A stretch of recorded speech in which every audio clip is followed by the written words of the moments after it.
Pedimos todo esto en tu nombre, en el nombre de Cristo. Amén. Imaginemos por un momento que hubiera una empresa, la mejor empresa del mundo, la vamos a llamar la empresa llamada El Cielo. Y para obtener un puesto, que todo el mundo quiere un puesto en esta empresa, para obtener ese puesto tienes que presentar tu currículum. Así que en un currículum sabemos que en el currículum aparece quién eres, aparecen tus datos, tu nombre completo, incluso a veces aparece el nombre de los padres, aparece la fecha de nacimiento, aparecen los años que tienes, tu dirección, etcétera, etcétera. Tus datos de quién eres aparecen ahí, pero también aparecen los datos de qué es lo que has hecho. No solamente quién eres, sino también qué has hecho. Y ahí, pues, imaginemos que muchos van a esta oficina de esta empresa llamada Cielo a presentar su currículum. La semana pasada vimos cómo Pablo acababa de presentar su currículum y enseñarlo a los filipenses porque había unos falsos maestros, había gente peligrosa. Y Pablo decía, ¿quieren enseñar su currículum? Pues mira, este es el mío. Versículo 4 o versículo 5, circuncidado al 8º día, del linaje de Israel, de la tribu de Benjamín, hebreo de hebreos. Eso era el inicio de su currículum. Esto es quién soy, dice Pablo. Y esto es lo que hice como judío. A continuación, en cuanto a la ley fariseo, en cuanto a celo perseguidor de la Iglesia, en cuanto a la justicia que es por la ley irreprensible. Y este currículum no era tirarse un farol, como algunos que engordan el currículum y ponen ahí muchas cosas. No, este currículum era verdadero, era verdad. Pablo tenía un currículum envidiable, no como el currículum de estos charlatanes. Estos charlatanes, su currículum no le llegaba ni a la suela del zapato a Pablo. Pero imaginemos a Pablo, que acaba de enseñar su currículum a los demás que están ahí trayendo sus currículum, y Pablo hace algo sorprendente. Pablo coge el currículum, lo arruga, lo da por perdido, lo rompe y lo tira a la basura. Y lo tira a la basura. Y la gente le dice, ¿pero qué haces? ¿Pero qué hace Pablo? Ese es tu currículum. Y Pablo dice, no me sirve, no me sirve. Todos mis méritos, sea mis méritos por haber nacido en el sitio que nací, mis méritos por lo que yo he hecho, todo esto no me sirve. No me sirve para lo que yo lo quería, que era para ser salvo. No me sirve. Así que dice Pablo, en la lista de los currículums presentados no vais a encontrar el mío. Está ahora en la basura. Entonces la pregunta que le hacen a Pablo es, Pablo, ¿cómo vas a entrar en este lugar? ¿Cómo vas a obtener un puesto en el cielo si no presentas un currículum a tu nombre? Y entonces dice Pablo, bueno, es que ya ha sido presentado. Busca el currículum de Cristo y encontrarás que sale mi nombre.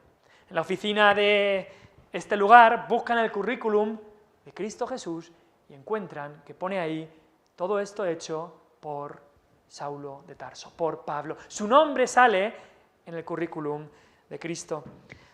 Pablo, lo has perdido todo lo que tú tenías lo has perdido, pero has ganado a Cristo y has sido hallado en Él. Y eso es lo que dice exactamente el versículo 9. Final del versículo 8 dice, para ganar a Cristo, y el versículo 9 dice, y ser hallado en Él. No ibas a encontrar un currículum que pusiera Pablo en el título, pero esto lo vamos a ver después, pero ibais a ver un currículum en el que aparece el nombre de Cristo y Pablo aparece ahí. La semana pasada vimos cómo Pablo lo había perdido todo, había cogido su currículum, lo había tirado para ganar a Cristo, para ganar a Cristo. Y cristiano, si has sido justificado por Cristo, si has sido salvo por Cristo, si entonces has tirado lo que antes pensabas que te podía salvar y te has acogido a Cristo y ahora eres hallado en Él. Si puedes poner la de antes y así, porque eso va a ser después. Gracias, perdón. He cambiado de... Pensaba tenerlo todo, pero lo vamos a ver después eso. Entonces, en estos versículos, vamos a ver hoy los versículos del 8 al 11, y lo que vamos a ver es qué significa para Pablo ganar a Cristo. Hemos visto que había perdido todo lo que para él significaba su vida, su currículum, lo había perdido. Ahora lo tenía por basura, lo daba por pérdida, pero había ganado a Cristo. ¿Qué significa entonces para él ganar a Cristo? Y vamos a ver que en estos siguientes versículos hay tres cosas que hablan de lo que Pablo tenía en Cristo. Tres cosas que Pablo disfrutaba ahora en Cristo. La primera cosa que vamos a ver es, Pablo tenía una unión con Cristo. La segunda cosa que vamos a ver y es donde nos vamos a centrar es la justificación de Pablo a través de Cristo. Y la tercera cosa que vamos a ver es la relación que Pablo tenía con Cristo. Y son tres cosas preciosas que cada persona que es salva de verdad, salvo por la gracia, salvo por medio de la fe, cada persona que ha nacido de nuevo, disfruta estos tres privilegios: unión, justificación y relación. Primero, la unión del cristiano con Cristo. Tu unión con Cristo, ¿sabes que has sido unido a Cristo? Mira lo que dice versículo 8 y 9, final del versículo 8 dice Pablo: he perdido todo esto, lo tengo por basura para ganar a Cristo. Para ganar a Cristo. Ya no tenía ese currículum propio, ahora tenía su nombre puesto en el de Cristo. Para ganar a Cristo y ser hallado en Él. Ser hallado en Él. El cristiano, cuando recibe a Cristo como Salvador, la vida del cristiano se une a la vida de Cristo. Estamos unidos a Cristo. Es algo muy especial, es algo muy importante y algo que tiene que ver con muchas de las cosas de la vida cristiana. En primer lugar, estamos unidos a Cristo con una unión divina y santa. ¿Por qué? Porque Él ha enviado su Espíritu Santo para vivir en nosotros. Por eso dice Pablo: ya no vivo yo, mas vive Cristo en mí. Gálatas 2:20. Cristo vive en Pablo y Pablo vive en Cristo. Están unidos ahora. Es una unión divina y santa porque tenemos al Espíritu Santo morando en nosotros. También es una unión viva. Es una unión viva porque Pablo también en Corintios compara esta unión con la unión de la cabeza y el cuerpo. ¿Quién es la cabeza? Es Cristo. Y el cuerpo es la Iglesia. Cada uno somos miembros de ese cuerpo. Entonces es una unión viva. No estamos desconectados, no. Mi cuerpo está unido. La mano está unida a la cabeza. Hay una unión, el pie está unido a la cabeza, todo está unido a la cabeza. Así que es una unión viva, una unión que lo que la cabeza dice, eso hacemos. Es una unión viva. También es una unión íntima, porque la otra ilustración también que se utiliza es la ilustración de un esposo y una esposa. ¿Quién es el esposo? Es Cristo. ¿Quién es la esposa? Los cristianos. Y es una unión íntima, cercana, muy cercana, que tenemos con Cristo, tan cercana como la de un matrimonio que Dios dijo: serán los dos una sola carne. Así es la unión que tenemos con Cristo. También es una unión eterna. Una unión eterna, porque Cristo dijo: yo soy el pastor, vosotros sois las ovejas, y nadie las puede arrebatar de mi mano nunca. Nunca. Esa es la unión que tenemos con Cristo. Y todo lo que disfrutamos como cristianos, lo disfrutamos en Cristo, unidos a Él. En realidad, si lo piensas, todo lo que disfrutamos son derechos que tenía Cristo, que ahora al habernos unido, tenemos esos derechos porque estamos unidos a Él. Y es una realidad muy preciosa para aquel que ha sido salvado por gracia, decir: estoy unido a Cristo, unido a Él. No es que solamente estoy cerca de Él, soy hallado cerca de Él, sino que Pablo podía decir: y ser hallado en Él. Ser hallado en Él. Eso quiere decir que donde va Cristo, allí voy yo. Y también quiere decir que donde voy yo, allí va Cristo. A los sitios que voy yo, allí estoy llevando a Cristo. Por eso tenemos que llevar mucho cuidado a los sitios que vamos, porque estamos llevando a Cristo. Es verdad que donde está Cristo estamos nosotros. El apóstol Pablo lo dice incluso en Efesios, que de alguna manera ya estamos sentados con Cristo en los lugares celestiales. Cristo está sentado en los lugares celestiales y tú y yo ya estamos ahí de una manera anticipada, pero tan segura en nuestra salvación. Hay una canción que me gusta mucho que habla también de: unido a Él no moriré. Son todas las bendiciones que tenemos en Cristo. El cristiano duerme y pasa a la presencia de Dios. Pablo quería que le encontraran solo en Cristo, ser hallado en Él. Que cuando me encuentren, sea en Cristo, sea con Cristo, sea adorando a Cristo, sea sirviendo a Cristo, que no le encontraran en otro sitio, que no le encontraran en otro sitio. Me hace pensar eso, y lo estaba pensando cuando estaba estudiando, en una ilustración del Antiguo Testamento. ¿Os acordáis de la historia de Ruth? Ruth moabita, Ruth que no era del pueblo de Israel, pero se casa con unos inmigrantes judíos que estaban en Moab, pero su marido muere. Y entonces Ruth, con su suegra Noemí, vuelven a la tierra de Israel. Están en una situación de mucha pobreza, de desamparo, dos mujeres sin tener que comer, pobres, sin tener nada, y Ruth empieza a trabajar en un campo, cogiendo el trigo que sobraba, lo que iba sobrando lo iba cogiendo ella, y eso se permitía, y Dios quiere que esté trabajando en el campo de Boaz. Y Noemí entonces, cuando lo escucha, dice, Boaz es uno que puede redimirnos, es alguien que puede casarse contigo y redimirnos, y sacarnos de esta pobreza y dar un nombre a nuestra familia, Boaz.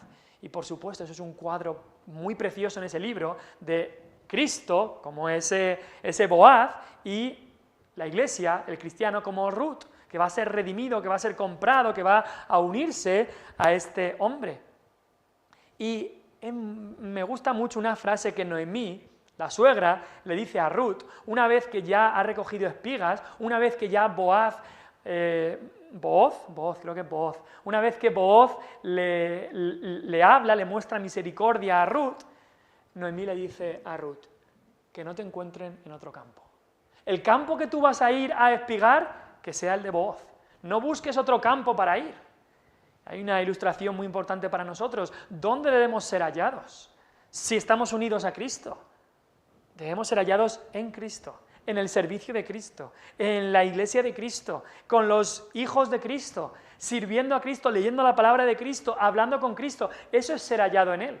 Noemí le dijo a Ruth, que no te encuentren en otro campo, no vayas ahora buscando otro campo, aunque el campo de al lado parezca estar más verde, aunque el campo de al lado parezca que vas a tener más que coger, que no te encuentren en otro campo, porque este hombre es el que va a redimirnos, y a nosotros como cristianos que no nos encuentren en otro campo. ¿Dónde tenemos que ser hallados? Unidos a Cristo, cerca de Él, que es la realidad espiritual que disfrutamos como cristianos. Así que esa es la primera realidad espiritual que aparece aquí, la unión del cristiano con Cristo. Pablo podía decir, yo quiero ser hallado en Él. Ya era hallado en Cristo, pero quería que eso fuera más y más una realidad en su vida. La segunda realidad de la que habla Pablo aquí, y es donde nos queremos centrar más, es la justificación. Y el versículo 9, mira lo que dice, ser hallado en Él, mira lo que dice a partir de ahí, no teniendo mi propia justicia, que es por la ley, sino la que es por la fe de Cristo, la justicia que es de Dios por la fe. Uno de los versículos de toda la Biblia más claros sobre el tema de la justificación. Ahora, tenemos que preguntarnos cada uno de nosotros, si de verdad eres salvo, si de verdad conoces al Señor, ¿qué es la justificación? ¿Qué es la justificación? ¿Sabes lo que es la justificación? ¿Podrías dar una definición de lo que es la justificación? Y puede parecer un concepto complicado, pero es tan importante, tan crucial, que no nos podemos permitir el lujo de decir, bueno, eso lo ignoro, de ignorarlo o de malinterpretarlo. Hay otras cosas en la Biblia que no son tan cruciales como la justificación. Sabemos que toda la Biblia es inspirada, toda la Biblia es la palabra de Dios, pero está claro que no todo en la Biblia es igual de importante.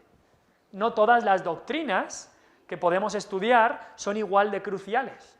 Si imagínate estuviéramos estudiando la doctrina de la segunda venida de Cristo, hay diversos puntos de cómo será o qué pasará, y pues es un tema que no está totalmente claro qué es lo que ocurrirá en el futuro y podemos tener un poco de margen ahí, pero en cuanto a la doctrina de la justificación no hay margen. En cuanto a la doctrina de la justificación es tan crucial que un paso en falso, un concepto erróneo, puede poner incluso en peligro nuestra alma. Es muy importante el tema de la justificación. ¿Cómo definiríamos la justificación? Pues de manera corta y breve, podemos decir que la justificación es ser declarado justo por Dios. Eso es lo más breve. Ahora vamos a ver algo más largo. Ser declarado justo por Dios. Esa es una manera breve de verlo. En un juicio, pensemos en un juicio. La gente va a un juicio y solo hay dos opciones en un juicio normal. O la persona es declarada culpable de lo que ha hecho, o de lo que se le acusa, culpable de lo que se le acusa, o inocente de lo que se le acusa. Solo hay dos opciones. Y así en el juicio de Dios solo hay dos opciones, o ser declarado culpable o ser declarado justo. Y ser declarado justo es ser justificado. Ahora vamos a ver una definición, gracias Celia, vamos a ver una definición que unos teólogos muy buenos hace unos 300, 400 años escribieron en el Catecismo Mayor de Westminster, la pregunta 70, y dieron esta definición. Y entonces en los próximos minutos vamos a ir viendo algunas frases de esta definición. Dijeron, la justificación es un acto de la libre gracia de Dios para con los pecadores, por el cual Él perdona todos sus pecados, acepta y estima a sus personas como justas a su vista, y esto no por alguna cosa hecha en ellos o por ellos, sino solamente por la obediencia perfecta y satisfacción plena que dio Cristo, que Dios les imputa y que reciben por la fe únicamente. Muy largo, yo lo sé, pero vamos a ir viendo poco a poco a qué se refiere y qué están explicando. Son todas las enseñanzas de toda la Biblia en el tema de la justificación, aquí está todo resumido en una frase. Ahora, mira cómo empieza, dice, la justificación es un acto. Un acto ocurre una vez. La justificación no es un proceso. Eso es muy importante que lo tengamos claro. No puedes estar más justificado hoy que ayer. No puedes crecer en la justificación. No hay eso. La santificación sí que podemos crecer en la santificación, pero en la justificación no puedes creer, es un acto, o sí o no, y es un acto que ocurre en un instante, no es un proceso que vas poco a poco justificándote, o que poco a poco Dios te va declarando justo, no, es un acto que ocurre en un instante, y es un acto, ¿de dónde viene? De la libre gracia de Dios. Por eso el apóstol Pablo dice, porque por gracia sois salvos.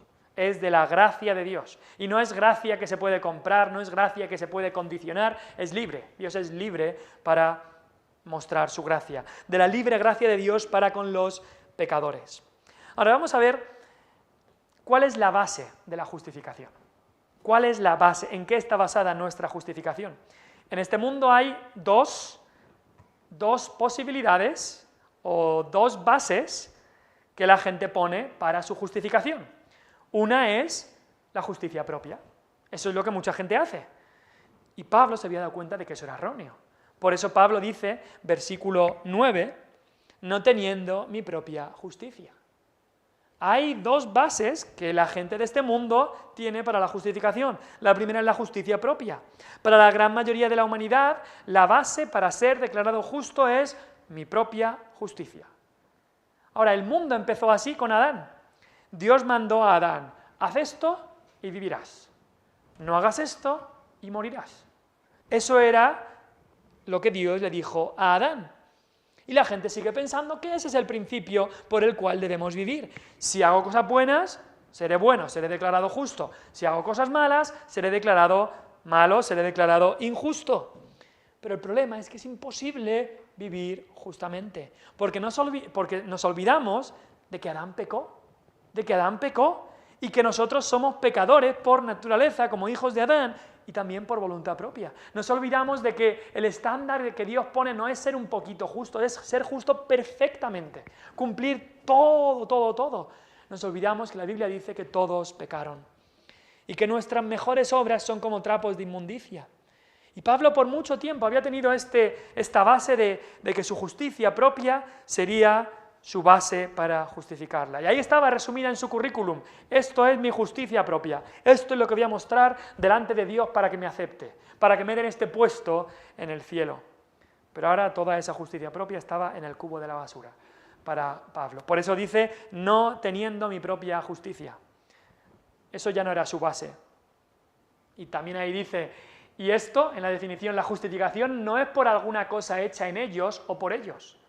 No es por la propia justicia.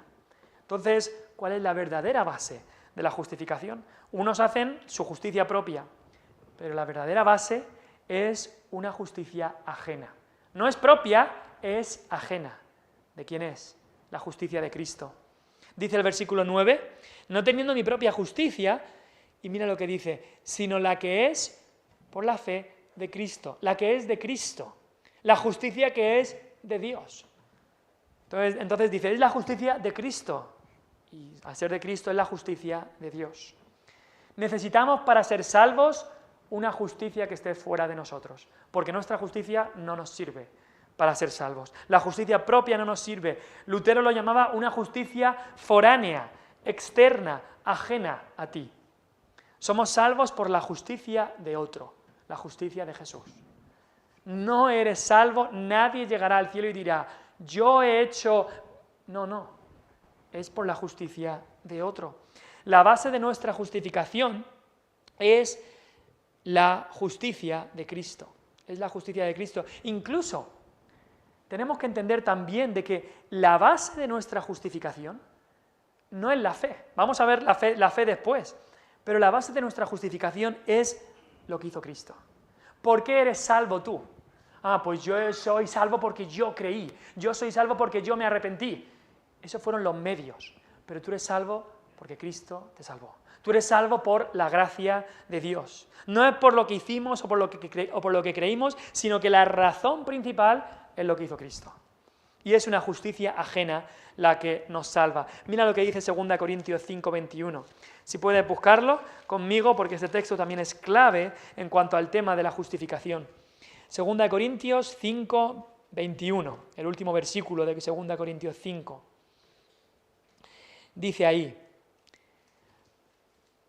hablando de Cristo, dice, al que no conoció pecado, es decir, a Cristo, al que no conoció pecado, por nosotros lo hizo pecado. Por nosotros Dios lo hizo pecado, para que nosotros fuésemos hechos justicia de Dios en él. Lo que está hablando este versículo es, Cristo, que no conoció pecado, nuestro pecado fue puesto sobre él. Y nosotros, que no conocíamos otra cosa que no fuera pecado, la justicia de Cristo es puesta sobre nosotros, para que nosotros seamos hechos justicia de Dios en él. Así que no somos salvos por nuestra propia justicia, la base de mi justificación no es mi propia justicia, sino la justicia de otro, la justicia de Cristo. Por eso dice ahí, y esto no por alguna cosa hecha en ellos o por ellos, no es por justicia propia, sino solamente por la obediencia perfecta y satisfacción plena que dio Cristo. Eso es lo que ocurre. Solamente somos salvos por la justicia de otro, la justicia de Cristo. Por supuesto, Cristo es el único que tiene esa justicia perfecta que puede ser imputada a nosotros. Dice que Dios les imputa. Imputa significa poner a la cuenta. Dios pone a nuestra cuenta la justicia de Cristo. Entonces, ¿cuál es la base de la justificación? No es mi justicia propia, es la justicia de Cristo. Es una justicia ajena a mí. Ahora, segunda pregunta, ¿cómo se alcanza esa justificación? Y otra vez en este mundo nos encontramos con dos tipos de medios para alcanzar esa justificación. El primer tipo de medio que nos encontramos en el mundo es justificación por obras. Y por eso Pablo dice en Filipenses 3:9, no teniendo mi propia justicia que es por la ley. Esas palabras que es por la ley te dice el medio por el que Pablo quería alcanzar esa justicia, por medio de hacer obras, por medio de intentar cumplir la ley de Dios. Si yo intento hacer las obras, yo intento ser la mejor persona que puedo, entonces yo seré justificado. Y el ser humano tiene esa inclinación pecaminosa a pensar en ser justificado por las obras de la ley. Desde el principio, ¿qué hicieron Adán y Eva? Pecaron. ¿Y cómo pensaban ser justificados? Pues, ¿cómo pensaban ser vestidos? Pues se vistieron de hojas de higuera. En vez de esperar que Dios les vistiera, en vez de esperar que Dios actuara, ellos intentaron, por sus buenas obras, por su trabajo, vestirse de hojas de higuera. Y se tuvieron que dar cuenta que no servía para nada. Y así el ser humano ha seguido intentando, por sus propias obras, ser justificado. Y es curioso. Aún gente que no cree en el Dios de la Biblia, creen en algún tipo de justificación por obras. El hinduismo, quizá habéis escuchado algo del pensamiento hindú, incluso también el pensamiento budista. Ellos piensan que si haces buenas obras, eso te hace ganar karma del bueno. Y en tu futura reencarnación tendrás una posición más alta de la que tenías ahora. Eso es como piensan el pensamiento hindú, por buenas obras. Por buenas obras tú te ganas una mejor posición. Si a lo mejor en la siguiente vida, en tu reencarnación, serás rey, o serás rico, o serás lo que sea. Pero si te portas muy mal, a lo mejor en tu próxima reencarnación serás un gusano o serás cualquier tipo de cosa. Otra vez, es justificación por obras. ¿Cómo obtienes esa salvación? ¿Cómo obtienes ese bien? Por las obras. El ateísmo, incluso, aunque no crean en Dios, ellos piensan que si haces buenas obras, pues tendrás una mejor vida aquí, y esto será como tu cielo, y si haces cosas malas, si haces malas obras, pues tendrás un infierno aquí. Muchos creen eso. Y luego, por supuesto, el islamismo, el mormonismo, todas las demás religiones, la justificación es por las obras. Catolicismo, por supuesto, todos enseñan que tú tienes una parte, o son tus obras lo que lo ganan todo, o tus obras tienen una gran parte para ser justificado. Eso es lo que piensa el mundo, y eso es lo que pensaba Pablo. No, es mi propia justicia, que es por la ley, es por cumplir la ley. Si yo cumplo la ley, entonces voy a ser salvo. No. ¿Cómo se alcanza esta justificación? ¿Por las obras? No. La justificación se alcanza solamente por la fe.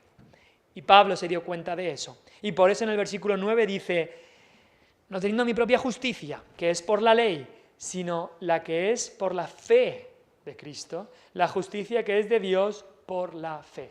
2 veces dice por fe y por la fe y por la fe, lo repite 2 veces. Pablo se dio cuenta que la justificación es solamente por medio de la fe. ¿Cómo se recibe esta justificación? La base, hemos visto que la base es la justicia de Cristo. Vale, pero ¿cómo lo recibo yo eso? Por medio de la fe.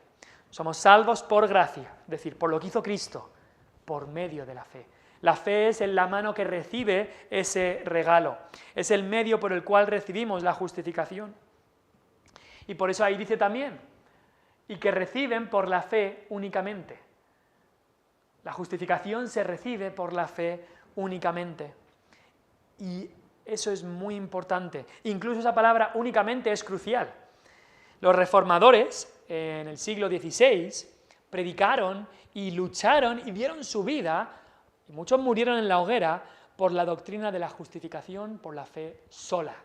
Y la palabra sola es crucial. Romanos 5.1 dice, justificados pues por la fe. Y Romanos 3 y Gálatas 3 también nos hablan de que no es por obras, no es por las obras, porque si por las obras de la ley alguno fuera justificado, entonces por demás murió Cristo. No es por las obras. Y los reformadores se vieron en la necesidad de repetir esto y predicar esto una y otra vez, que es solamente por la fe. Porque la Iglesia Católica, la Iglesia Católico-Romana, dice, sí, la justificación es por la fe, pero no por la fe solamente. No por la fe solamente. Para ellos la justificación es una combinación de la obra de Dios y nuestra obra. Tú haces un poco con tu fe y Dios hace lo que te falta. Perdón, tú haces un poco con tus obras y Dios hace lo que te falta a ti. Es una cooperación. La justificación, tú cooperas y Dios coopera, y entre los dos así lo hacéis. Es más, después de la Reforma, en el siglo XVI, se vieron en la necesidad de la Iglesia Católica de repetir esta doctrina falsa, que la justificación no era por la fe solamente, y en el Concilio de Trento, escribiendo sobre la justificación, dijeron, si alguno dijere que el impío se justifica por la sola fe, entendiendo que no se requiere otra cosa alguna que coopere para conseguir la gracia de la justificación, y que de ningún modo es necesario que se prepare y disponga con el movimiento de su voluntad, sea anatema o sea excomulgado. Y la cosa, claro, para la Iglesia Católica en esos tiempos, excomulgado no era solamente que te sacaban de la Iglesia, era que te sacaban de este mundo, te cortaban la cabeza. Eso es lo que estaban diciendo ahí, y muchos dieron su vida por defender esta doctrina, que la justificación es solamente por medio de la fe. Ven conmigo a Romanos, un tratado teológico que escribió Pablo, Romanos 3.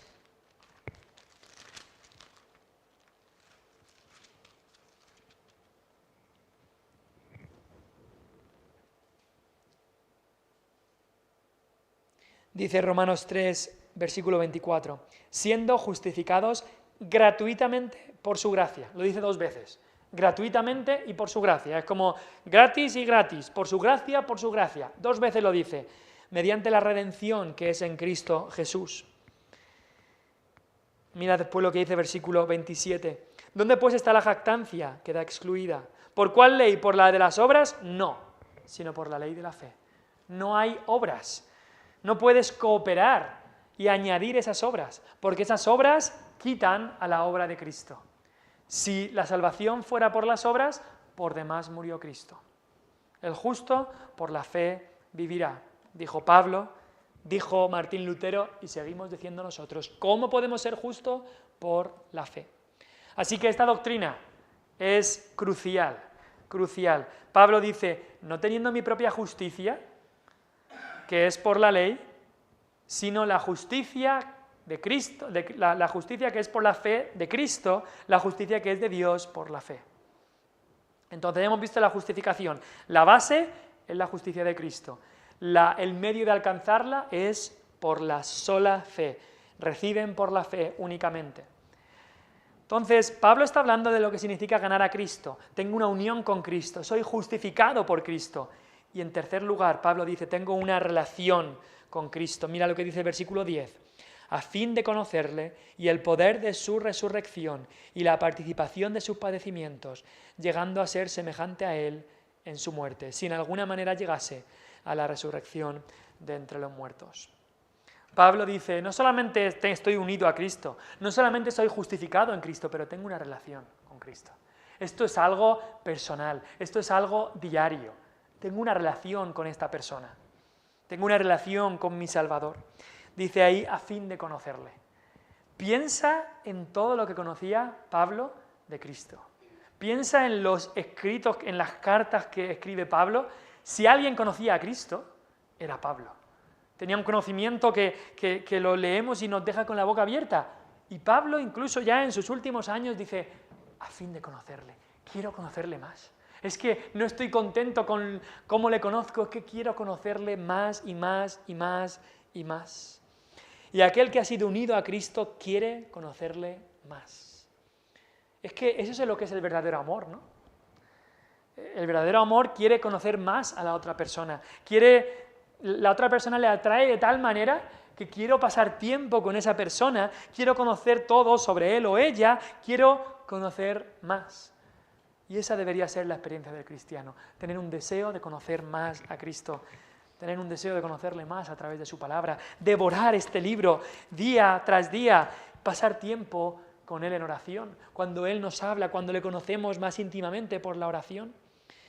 Y es curioso que antes de conocer cualquier otra cosa sobre Cristo, Pablo desea conocerle a él más. Después habla de conocer su poder o conocer esa participación de sus padecimientos, pero primero dice, y conocerle a él, a fin de conocerle a él. Es algo muy importante. Esta no es una relación en la que Pablo solo quería lo que le daba Cristo. Desgraciadamente, muchas veces en nuestras relaciones, quizá matrimonial, en nuestra relación con amigos, queremos esa relación por lo que podemos sacar de esa relación, por los beneficios que nos da esa relación. Pero Pablo, aun si Cristo no le hubiera dado nada, Pablo quería conocer a Cristo, conocerle más y más a él. Pablo no es que quiera solo lo que le da a Cristo, Pablo quiere a Cristo.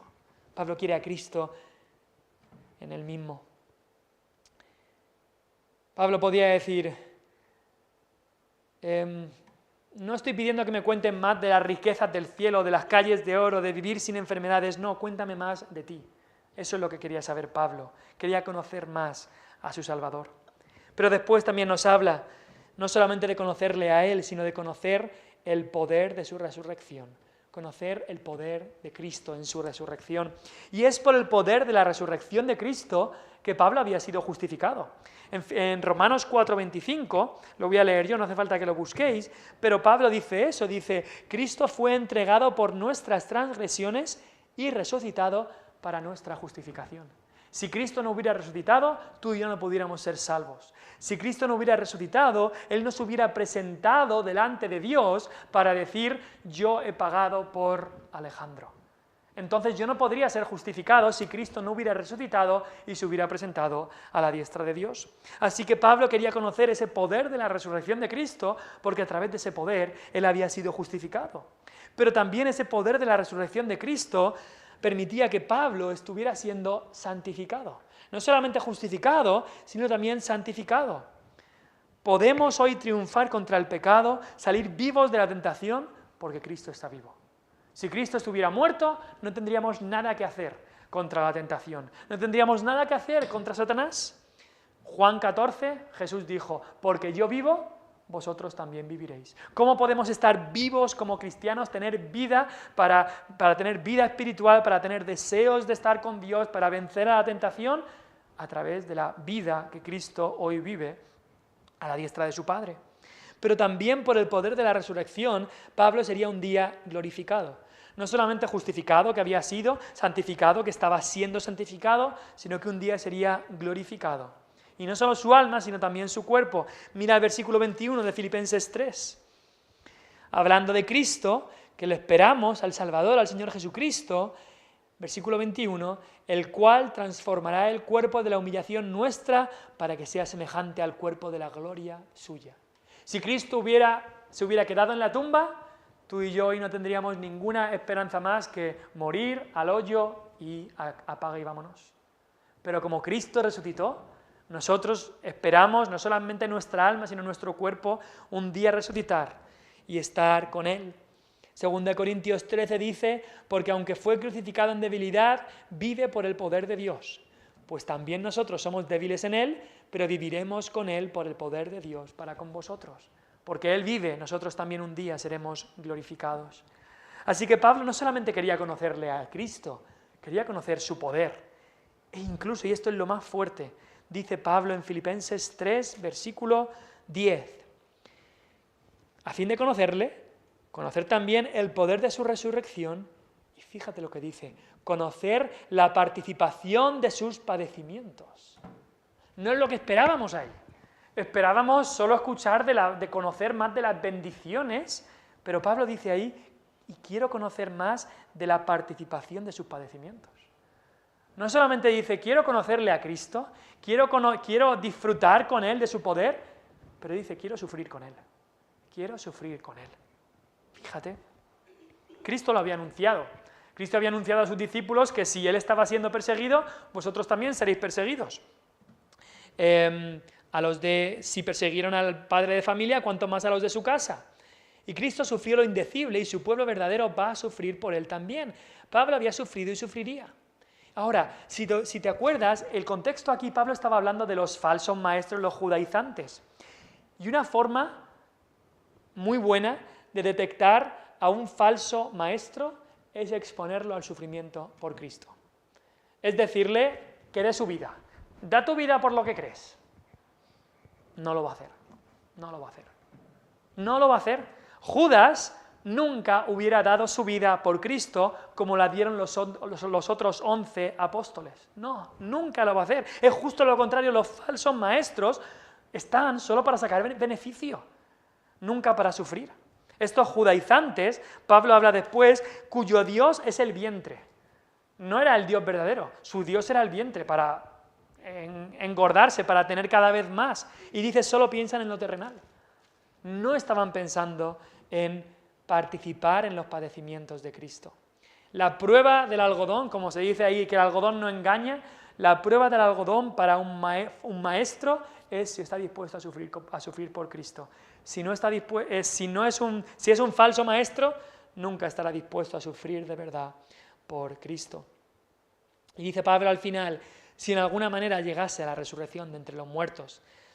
Y Pablo se refiere aquí, es un versículo difícil, pero Pablo se refiere a la venida del Señor, al día final, el día cuando el cuerpo de los creyentes será resucitado.